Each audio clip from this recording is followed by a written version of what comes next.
I think really crafting the right words is the challenge here. It's not so much the design of it, but crafting the right words. Because when it comes to psychology, it's extremely sensitive.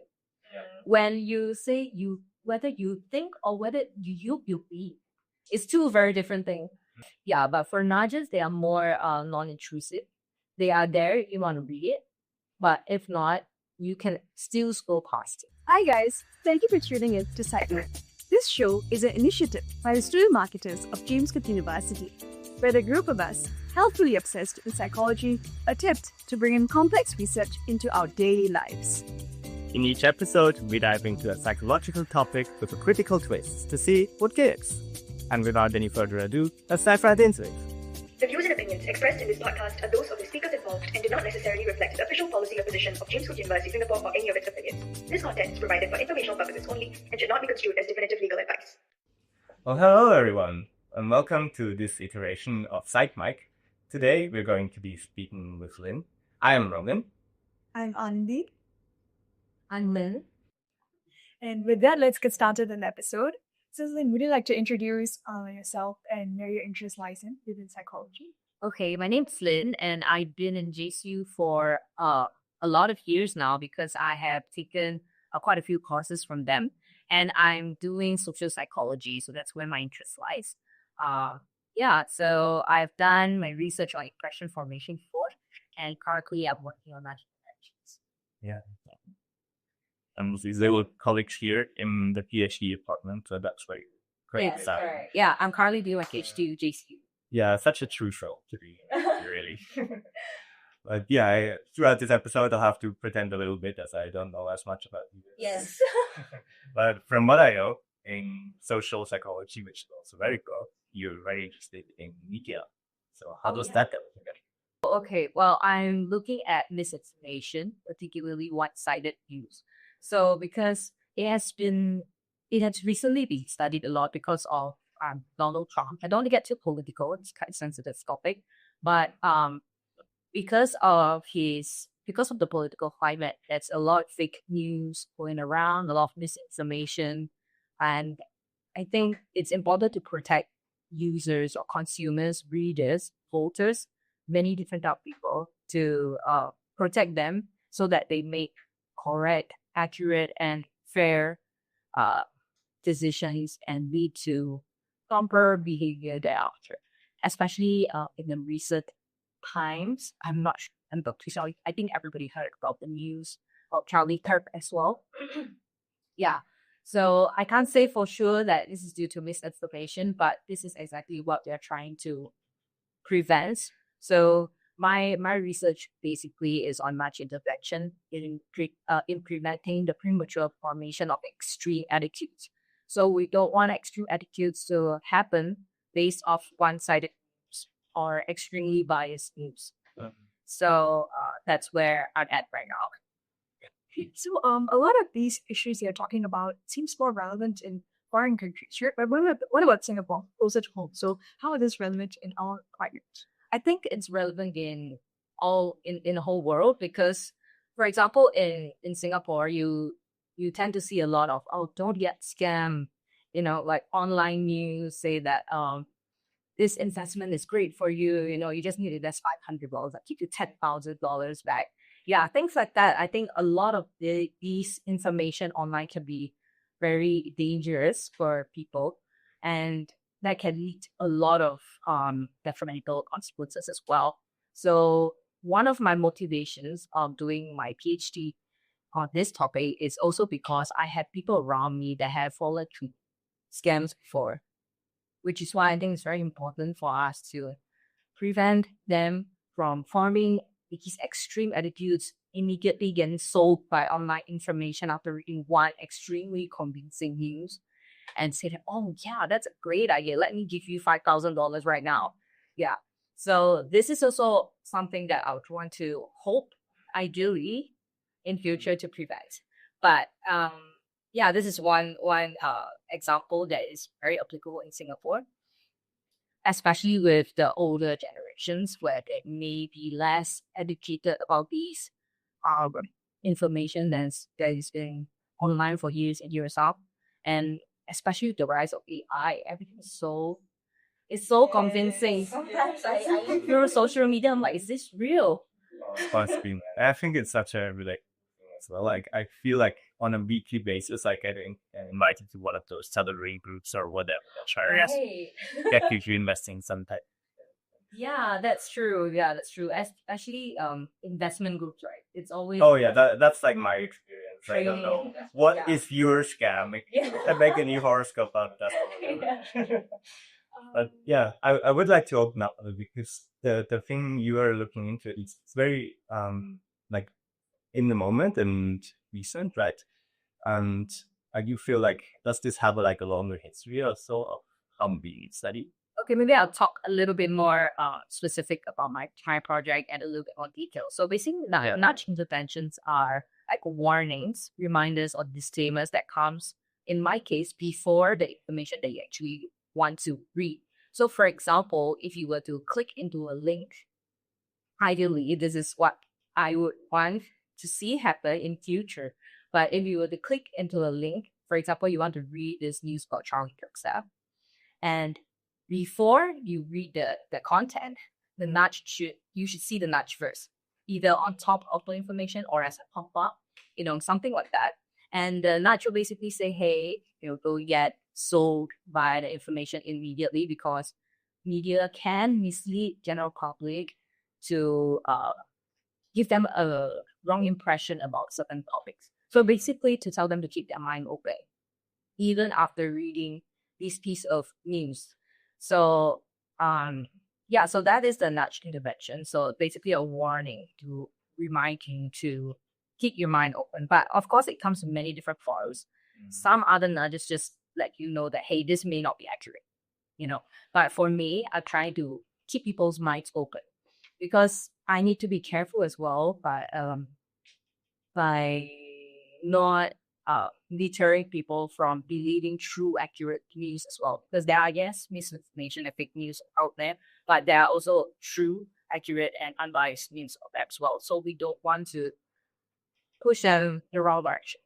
Yeah. So basically, just keep your mind open.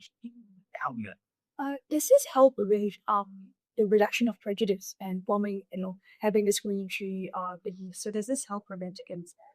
Well, that's a good question, but I think this is a very specific kind of byproduct of the nudge. This is not something that I aim to do, the nudge, but I think as a byproduct, if you keep your mind open, I would think that it should lead to less prejudice and discrimination, hopefully. But for me, what I'm looking at is just whether or not they form extreme attitude, whether they are extremely convinced by a piece of one-sided news. Yeah, if they were to read it. Yeah.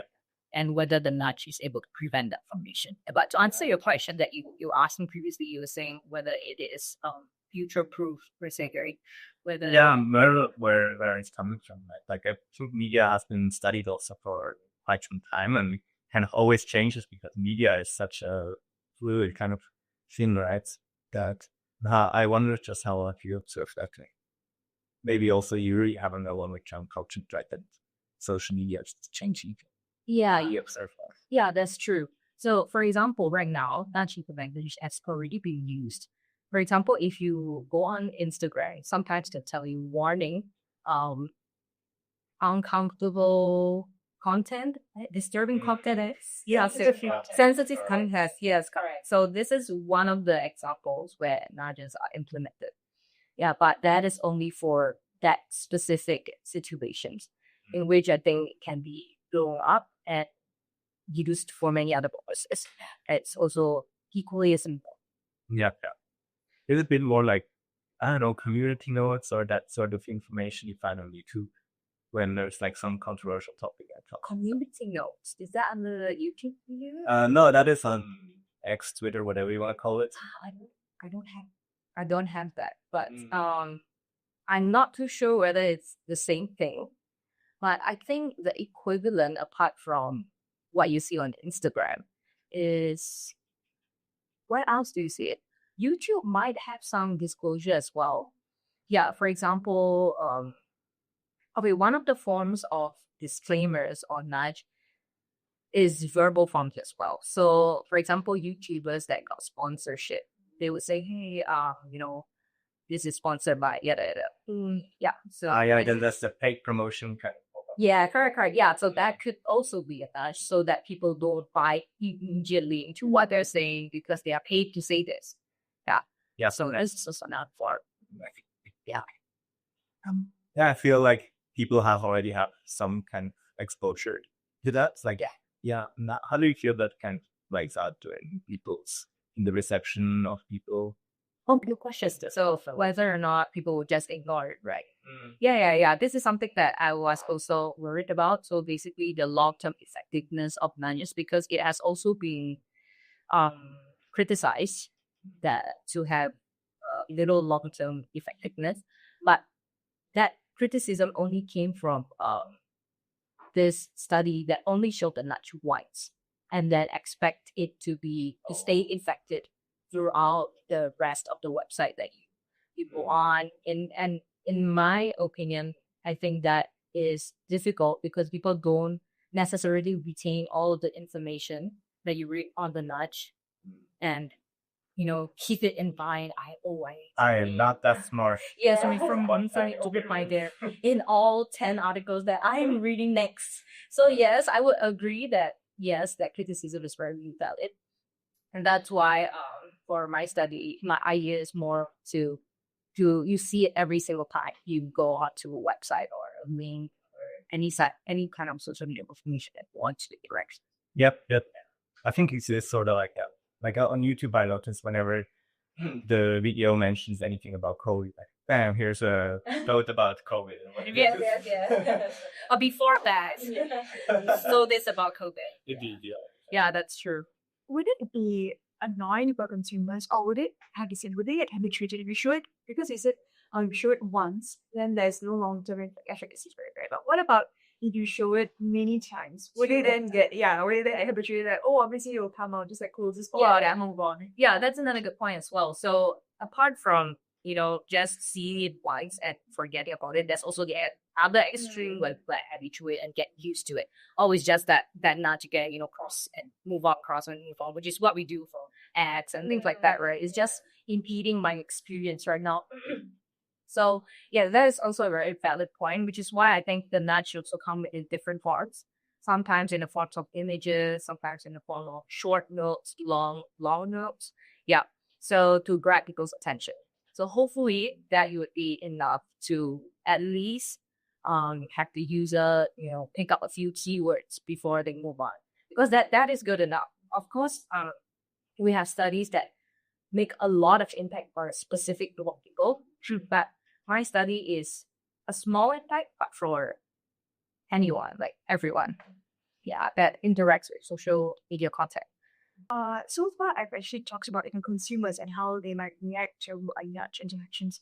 But what about confirmation? Because we've seen quite a lot of platforms already. They have not been very responsive to these, to implementing these interventions, and they only do so during scandal or when there is a public outcry, right? Yeah. So what about from their experience? Because you've been doing so much, a lot of people, so many people have been doing research on this.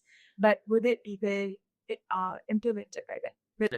Yeah, that's definitely the angle for all us researchers doing mentions. Hopefully, after giving you the evidence, you have confidence to implement it in your social media websites or platforms, because that would definitely be, something that the researchers want to see the fruition of their hard work. Yeah, but I would think that for corporations, it might be a little reluctant because there is a bit of budget needed as well to program it implement it into their website and make sure it's seamless for the consumers. But I would still think that this is worth it because I feel like it's a win-win for consumers. They are protected. At the same time, for social media platforms, they can say that they protect their consumers from misinformation and fake news as well, so that they make appropriate response to certain information that they don't like.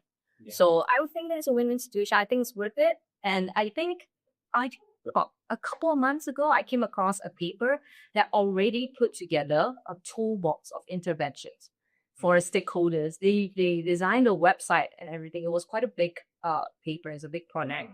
Yeah, they've really synthesized all of the intervention for stakeholders to see at a glance. Yeah, so I think that is very helpful. And that is definitely a step forward to the end goal. Making it like as easy as possible. Yes. Right? Yes. Yeah, I don't know in this current time of age, okay, what he thinks about it. I would maybe like raise a critical point though. I do feel like they already do use a whole lot of nudges in their design and stuff. Although like maybe not the ones that we are thinking of here. Like for so far, I mean, you're trying to use these nudges for good, like to make people more aware and to protect them from potential scams, all those things. But at the same time, I think nudges is like this neutral thing, right? You can use it for good, but you can also use it to maximize profits or keep us longer on their platforms. And like, what is your opinion on that? Like, how are they used? Some of it's maybe against our interests as well. It's not our interest. Well, the nudge design is not something that forces you to read it. For example, I know that there are some interventions that forces you to do certain tasks. For example, you need to play this short few minutes game before you can read or interact the information you actually want to get to. Yeah, but for nudges, they are more non-intrusive. They are there if you want to read it, but if not, you can still scroll past it. You can still kind of ignore it if you want. Yeah, but of course, with that is less effective as the 5 minutes game that you have to play before you move on. Less of interventions, more of kind of sign the defaults they're using. Like when you're creating a profile, by default, your profile is it is public and it has all the settings that can maximize the things that make you consume more. And in many terms, I think from where I operate from, that's also kind of serves as a nudge, right? Because you would have to go out of your way to change your privacy for things you share with that platform. Okay. I think it's slightly different from what I'm looking at. It is, yeah. I mean, I'm not saying you're going to, okay. but when you're looking at the corporate and bringing in a critical point here, I think that's something we also should pay attention to, right? That the corporations are not just there to kind of do for our own good, but can also utilize these things for their own good. Right. For platforms' point of view. Yeah, I would think so. Which is why I think platforms should implement the nudges so that they can protect their users as well, which is in their interest. Jeez. It's a good idea. And like you mentioned, it's actually easy to do so because you mentioned there's these people that can write all these tools. Yeah. And you mentioned there's so many different ways to do nudge interventions as well. So what is your excuse there? Yeah, it's on a website, so it's in mind. But yes, I think it's something that is worth looking at least consider. So look at the evidence and see where that takes you. Right. Yeah, but I think at this day and age, for example, is very, especially it's very important. And potentially your own works in that as well from what you're finding. So yeah, for transparency reasons, you have quite a bit further to your PhD that I am. And I know that you've done one study stuff down. Yeah. Also share some things already. I read results so far has been quite promising. In general, the nudges did reduce the extremity of participants' attitudes, which is good. Apart from that, we also found out that because of the nudge reminding them to keep your mind open, and there may be more perspectives out there that is not portrayed in this information that you're reading, right? Because of that, they form less extreme attitudes because they judge that the article did not give them enough information. And that is with the reminder of the nudge. Without the reminder, they don't notice it. Yeah. So that kind of explains it, which is good. Yeah, and that's really a very good really good result that we saw. So apart from that, we also tried different variations of nudges. So first, tell us a bit more, like, what kind of extremes views are you looking at there? Okay, right now we are looking at more news that is more niche and people don't really have preconceived notions or previous knowledge about it, because we don't want that to be a confounding variable, affect the research the way we cannot anticipate. So we found a few topics that is lesser known and people don't really research into it. For example, batteries and sudden supplements, stuff like that. Little things like that. And then we also designed it ourselves. So these articles are fictitious. But of course, thereafter we tell that, hey, it's not true. Yeah, so don't believe it. Don't believe what I said. Yeah, I made this all up. But yeah, so we did that. And so their extreme opinions would be whether or not they think this product that we are selling, yes, we are convincing you that it's great to buy into it. So hey, my question was, do you think that this product that we're selling, which is what I called it, I named it B60, is this the best battery product on the market right now? So just with the information that I gave them, I just made them make the judgment. And many without the nudge prior to the information really rate like extreme attitudes. They rate on a like a scale of 1 to 7, they rate about 6, 7, 5, 6, 7. Yeah, but when there is a nudge, it goes to, some even goes all the way to 1, like, I don't buy this at all. Yeah, but I think the average is about 4 to 5. Like unsure. Which is good. We need you to be unsure. They kept it. Might be the best thing out there. Like, yeah, it may or may not be. Yeah.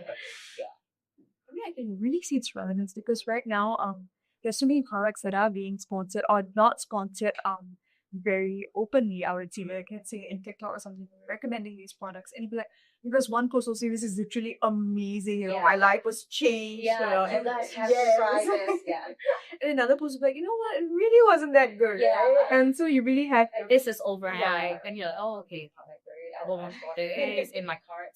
yeah. Same experience. I think we all fall victim to that kind of promotion. But yeah, it seems like it just keeps them open towards whether they are not. I'm sure some have like deceived your deception, because that's a little bit going on. I feel that's also we have to be open with, like, psychologists. We just like to see. Like we're studying, we want to make things we're studying this, but actually, Resales go. Yeah, and it's quite great. Like, how is that process for you? Is that like fun creating these things?